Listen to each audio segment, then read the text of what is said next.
Bonsoir à tous et bienvenue. La présidente du comité de normalisation de la Fédération ivoirienne de football a été reçue ce mardi par le président de la République.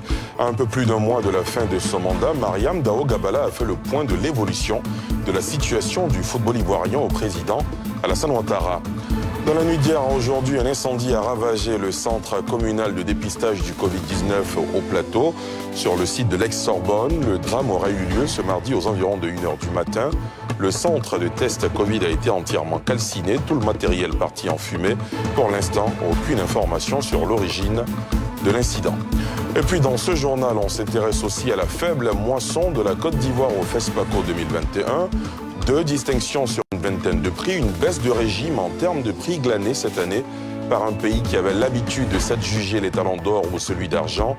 Les explications des acteurs du cinéma local à suivre dans ce journal.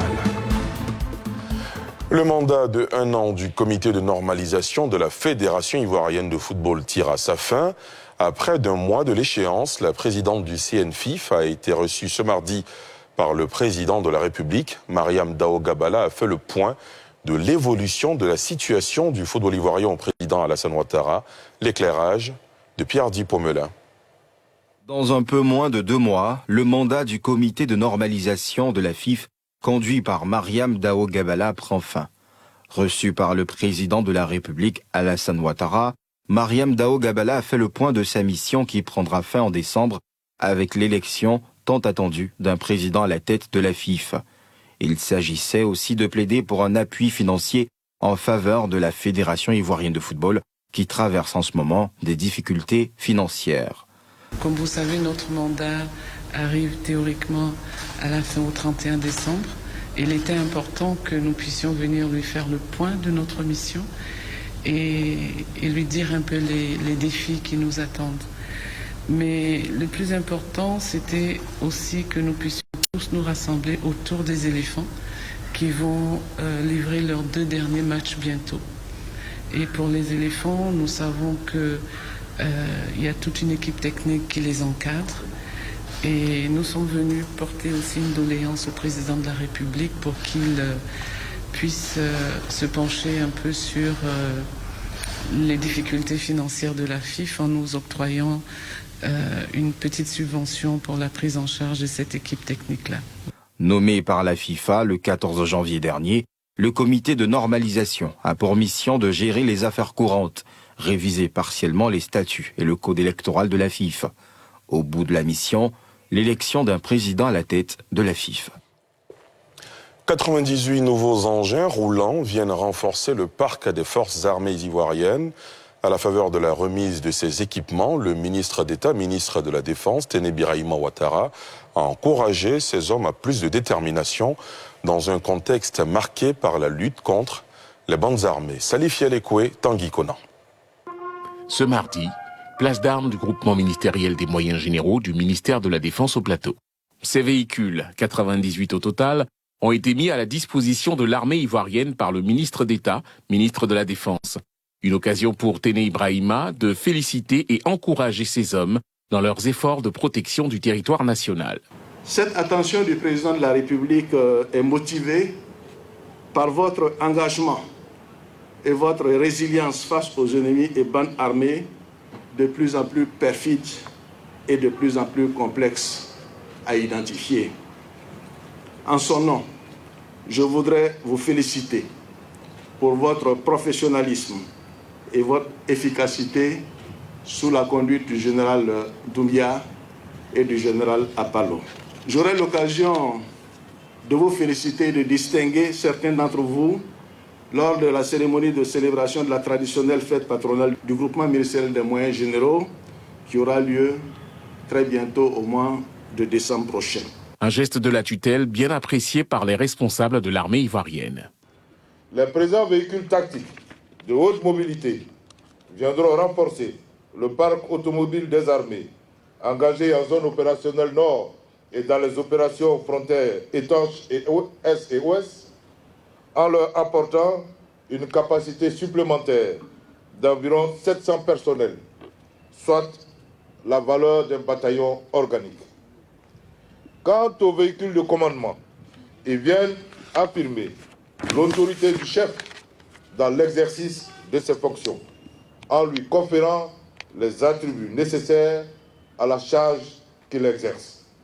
C'est cet attribut, aussi important que l'identité visuelle que l'on transpose, renforcera assurément le commandement de nos collaborateurs.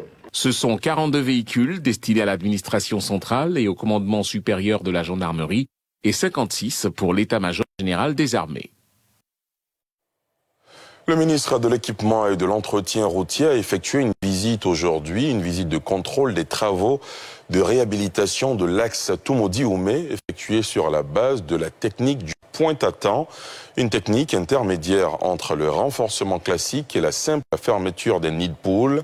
Moins coûteuse, cette technique à la phase expérimentale permettra, si elle est probante, de maximiser les travaux de réhabilitation des routes en Côte d'Ivoire.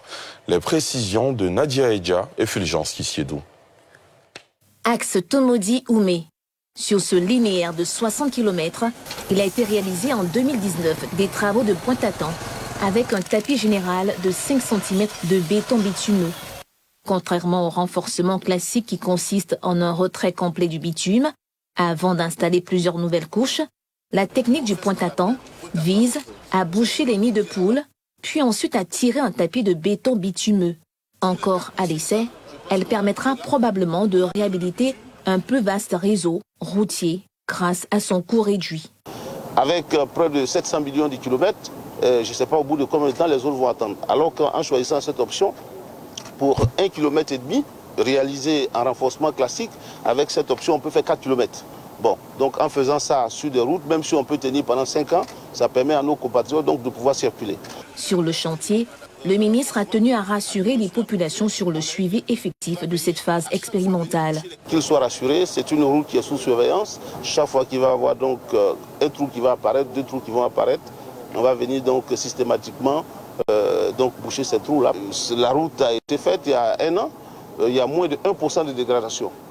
Nous allons faire une évaluation pour voir au fil du temps combien de dégradations vont apparaître entre le budget initial que nous avons mis et les budgets qu'on va mettre pour donc boucher les quelques nids de poules qui apparaissent. Faire le point pour faire une évaluation pour voir si cette option on peut la maintenir. Depuis 2011, environ 2000 km de voiries ont été réhabilités sur les 4500 dégradés. En plus de l'axe Toumodi-Oumé, cette technique de réhabilitation a été utilisée sur la route Toumodi-Timbuktu. Je vous l'annonçais en titre, dans la nuit d'hier à aujourd'hui, un incendie a ravagé le centre communal de dépistage de Covid-19 au Plateau, sur le site de l'ex-Sorbonne. Le drame aurait eu lieu ce mardi aux environs de 1h du matin. Le centre de test Covid a été entièrement calciné. Tout le matériel est parti en fumée. Pour l'instant, aucune information sur l'origine de l'incident, comme nous le montrent Jean-Michel Quadio et Eric Kimon. Abidjan Plateau, le centre de dépistage Covid-19 parti en fumée lors d'un incendie qui s'est déclenché dans la nuit d'hier à aujourd'hui. Climatiseurs, lits, lots de cache-nez, tables, tout le matériel réduit en cendres. Je suis quitté ici hier à 13h, il n'y avait rien. À 3h30, quand je suis arrivé ce matin, je suis venu trouver ça comme ça. Donc je me suis demandé, il y avait quoi. Pour moi, c'était le vent à cause de la pluie. Mais quand je me suis approché, j'ai vu que c'était le feu. La vapeur frappait, donc je n'ai même pas pu nettoyer devant même. J'ai laissé ce côté, je suis allé de l'autre côté. Le responsable du centre déplore la survenue de ces flammes qui ont anéanti plusieurs mois de travail. J'ai été alerté ce matin autour de 6h du matin. Voilà, un collaborateur me disait que le centre avait brûlé au cours de la nuit. Donc je suis arrivé sur les lieux autour de 6h20 et j'ai fait l'amer constat que le centre était parti en fumée. C'est une déception parce que le travail, on a commencé ici depuis le 7 mai, ça fait quand même longtemps. Hein. On a côtoyé beaucoup de choses, on a vécu beaucoup de choses dans ce centre de dépistage là avec les collaborateurs. Hein. Voilà, donc voir tout ce travail partir en fumée en une nuit, c'est quand même douloureux pour tout un chacun de nous. Pour l'instant, les causes de l'incendie restent inconnues. Une enquête est ouverte pour élucider la source de ce sinistre. Le centre de dépistage accueillait en moyenne plus de 200 personnes par jour. Cet incendie n'est pas fait pour arranger la prévention et la lutte contre le Covid-19. Une prévention essentiellement axée en Côte d'Ivoire sur la vaccination promue par le directeur de l'Institut national d'hygiène publique qui était face à la presse ce mardi Dans le cadre des rendez-vous du CICG, le professeur Beignet Bivro Joseph a fait le point de la situation dans le pays avant d'expliquer les enjeux du pass sanitaire et son utilité pour freiner la chaîne de contamination. Pierre Dipomelin, Tanguy Conan. Plus de 3 millions de personnes déjà vaccinées en Côte d'Ivoire.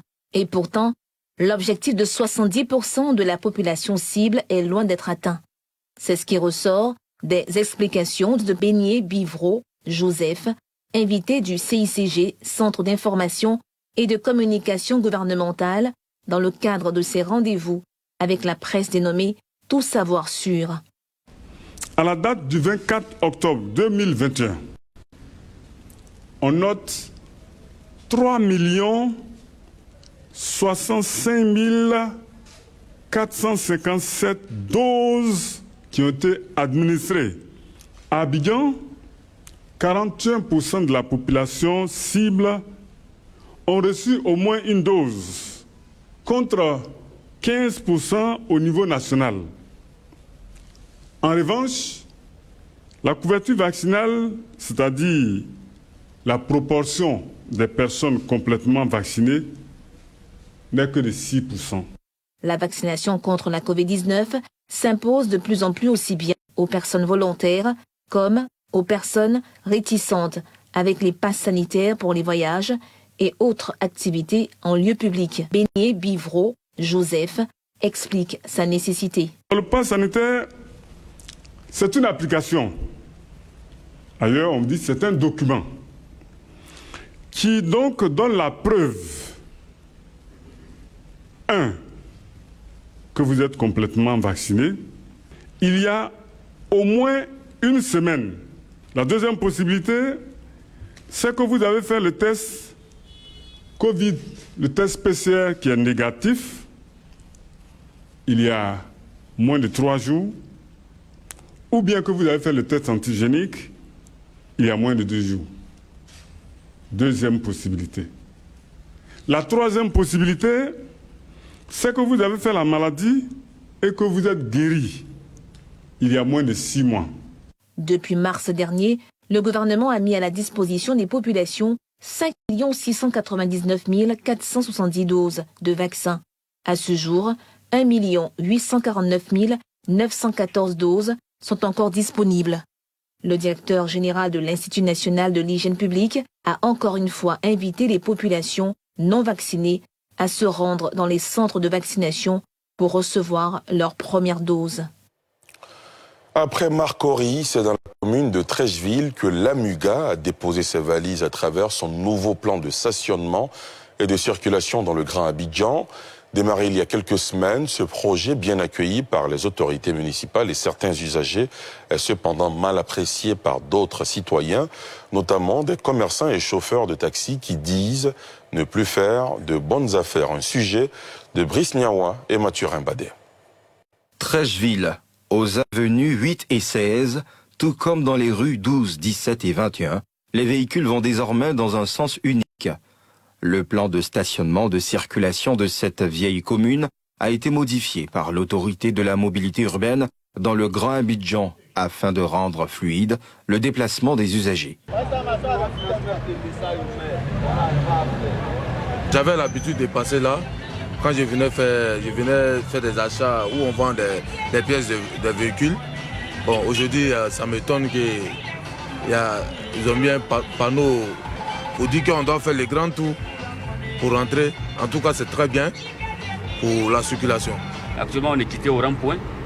On va à Marcory, zone 4. Il y a beaucoup de personnes qui n'ont pas compris. Sinon, ça arrange. Pour le moment, il n'y a pas de problème.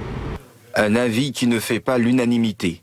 Certains commerçants et usagers estiment que le problème des embouteillages existe toujours, malgré la mise en place de ce projet. On se lève un bon jour, on voit les sens inverses, alors ça ne nous arrange pas. Quand c'est comme ça, on ne se retrouve pas. Donc, au fait, nous, là, c'est dans ça, nous, on se débrouille. Si tu prends des clients à l'avenue 16, tu es obligé de faire le rond-point, tourner, rentrer dans le quartier. Arriver dans le quartier aussi, il y a des sens inverses là-bas aussi, qu'on ne peut pas passer, donc ça ne nous arrange pas. En voyant ce qu'on gagne, on n'arrive pas à gagner ça. Ce sens que vous voyez là, c'est général pour Trècheville. Et là, ils ont fait sens unique. Nous, ça nous fatigue. En même temps que vous faites un sens unique, vous devez au moins arranger les routes. Partez voir la rue 13, c'est du gada-gada. Présentement, nous sommes en train de rouler. Une personne qui vient à l'avenue 16, il fait comment? Il ne peut pas s'arrêter là pour emprunter. On le prend comment? Puisqu'on ne peut même pas prendre l'avenue 16. Personne n'est content. Même les habitants de Tréville, il n'y a pas une personne qui va dire qu'il est pour. Mis en exécution le 14 octobre dernier, c'est après un mois que ce projet sera évalué. Pour l'instant, la phase de sensibilisation se poursuit et pour aider ces usagers encore méconnaissants du nouveau plan de circulation. Plusieurs aides, régulateurs et agents de la police municipale sont présents dans les rues de Trècheville. Moi, à mon avis, il sait qu'il y a plein de personnes qui ne connaissent pas le code aussi. Si tu connais le code, dès le départ, en venant, quand tu vas voir un panneau de comme un chose qui signifie que tu ne dois pas passer, tu ne dois pas passer. Vous savez que les habitudes, pour se défaire, c'est très difficile. Parce que tout le monde souhaiterait souvent même qu'on parte le déposer dans son salon même. Mais quand on veut le développement, il y a le prix du sacrifice. Nous ne pourrons pas permettre dans une commune où l'adressage est bien fait et qu'on n'a pas la possibilité de pouvoir stationner, on n'a pas la possibilité de pouvoir organiser le transport. Et donc pour nous, il est important d'organiser. Et ce nouveau plan de circulation permet aussi de voir que nous sommes également sur la voie de l'émergence. Après Marcory et Trècheville, ce sera bientôt aux communes de Yopougon, de Cocody et de Port-Boué d'accueillir ce projet. Dans l'actualité judiciaire, le procès de l'assassinat de l'ex-chef d'État burkinabé Thomas Sankara, icône du panafricanisme. Depuis hier, l'audience contre l'ex-président Blaise Compaoré, jugé par contumace, et 13 autres proches, dont l'ex-chef du régiment de sécurité présidentielle Gilbert Diendéré, s'est ouverte devant la cour d'assises du tribunal militaire de Ouagadougou. Ambiance d'un procès réclamé depuis plus de 20 ans avec nos envoyés spéciaux à Ouagadougou, Thiemé Dandje et Aruna Zeba. Salle des banquets de Ouaga 2000. Siège du procès en assises devant le tribunal militaire de Ouagadougou, capitale du Burkina Faso. 9 heures, l'épouse de l'une des principales victimes du dossier enrôlé de 20 000 pièces, le défunt capitaine Thomas Sankara, est bien en place. À sa droite, dans le box des accusés, l'un des principaux mis en cause. Le général de brigade Gilbert Diendéré, l'air détendu. Dehors, quelques retardataires s'empressent de rejoindre la salle des débats. Parmi eux, ce militant panafricaniste. Voir un pays d'Afrique tenir un procès suite à l'assassinat du chef de l'État, c'est un rendez-vous pour l'histoire. Il s'agit d'un acte courageux, d'un acte qui rentre dans le processus de l'impunité contre les crimes politiques. Peu avant 10 heures, retrait des micros et caméras de la salle. La cour s'installe. Les débats débutent par la lecture de l'arrêt de renvoi des accusés, dont l'ex-président Blaise Compaoré. S'ensuit la requête des parties civiles relative à l'audition des témoins hors du Faso. Il s'agit entre autres des ministres français Roland Dumas, Jacques Lang et Jean-Christophe Mitterrand, conseillers pour les affaires africaines au moment des faits. Une audition accordée par la Cour.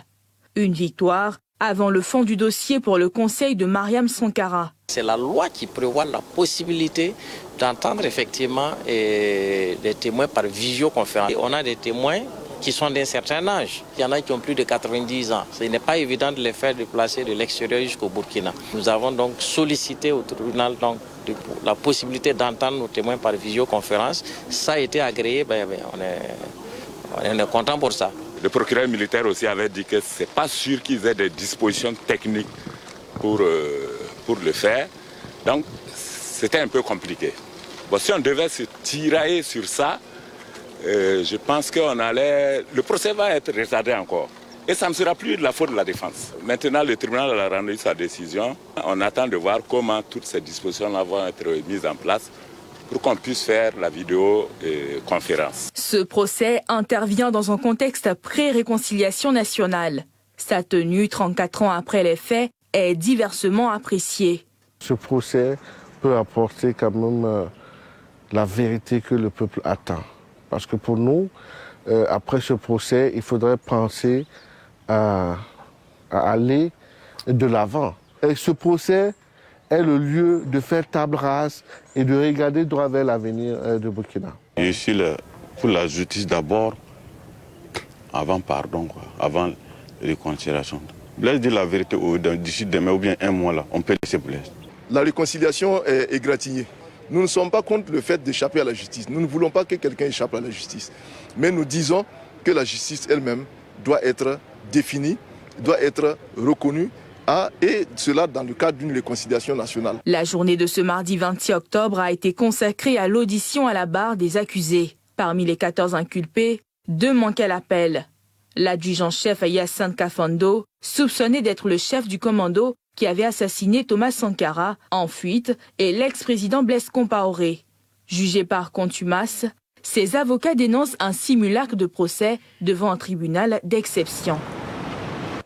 Avant ce procès au Burkina Faso, toutes les attentions étaient portées sur le FESPACO, le Festival panafricain du cinéma et de la télévision de Ouagadougou. Et cette année, la moisson ivoirienne est bien faible, seulement 2 distinctions sur une vingtaine de prix, à savoir le meilleur décor avec le film La Nuit des Rois de Philippe Lacotte et le meilleur documentaire Jeune de Joël Akafou, une baisse de régime en termes de prix glanés cette année par un pays qui avait l'habitude de s'adjuger les talons d'or ou celui d'argent. Une question s'impose, assistons-nous au déclin du cinéma ivoirien? Une interrogation que nos envoyés spéciaux Thiem Edandje et Aruna Zeba ont posée à des participants au festival.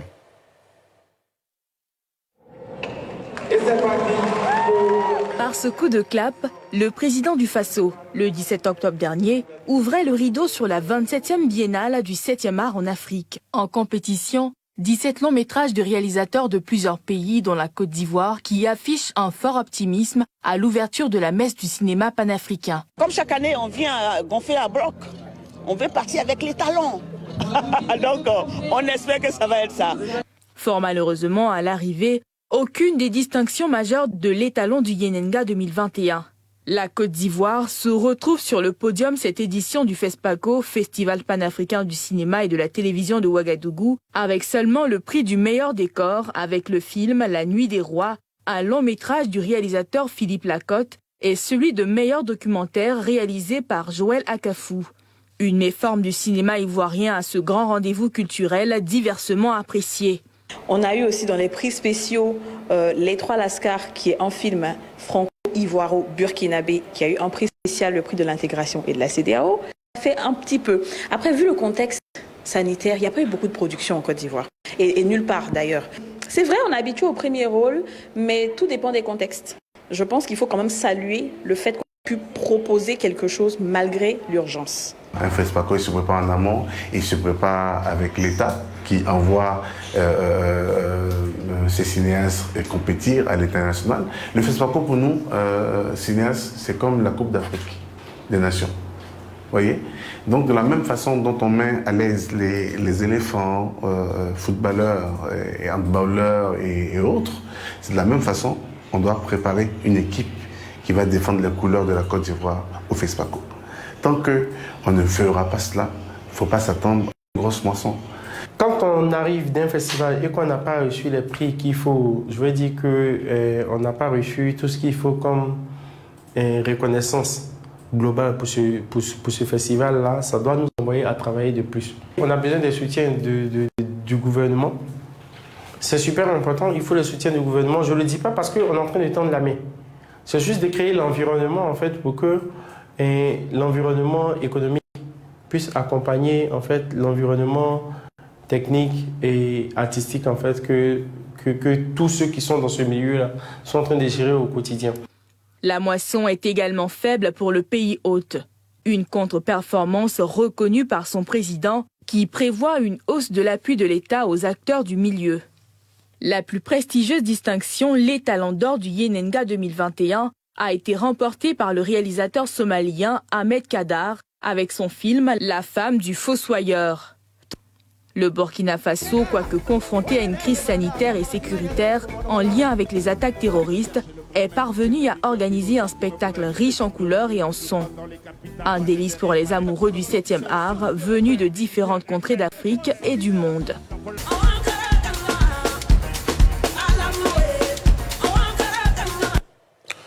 Et Et c'est sur cette note culturelle que prend fin ce journal préparé par l'ensemble de la rédaction. Merci infiniment de l'avoir suivi.